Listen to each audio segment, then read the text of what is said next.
ఒక ఆయన యేసు ప్రభు వారిని ఇంటికి భోజనానికి పిలిచాడు. అందరి ఇంటికి వచ్చినట్లుగానే ఆ తల్లి వచ్చింది.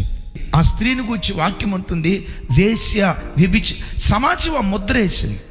ఆ తల్లికి నిజమే సమాజం పేరు పెట్టడం కాదు, తను చేసిన పని కూడా అదే. సమాజం పేరు పెట్టడం కాదు, తను చేసిన పని కూడా అదే. సమాజం ఏమని పేరు పెట్టిందో తెలుసా? వ్యభిచారిణి అని. నేనంట అందరినీ పాపంలోకి లాగేసింది తన చూపులతో, తన నోటి మాటలతో, తన కవ్వింపుతో ఎంతటి పండితుడినైనా బురదలోకి లాగేసింది. అలాంటి చెడ్డ స్త్రీ. నా ప్రభు బిడ్డలారా, ఒకసారి మీరు ఆలోచించండి.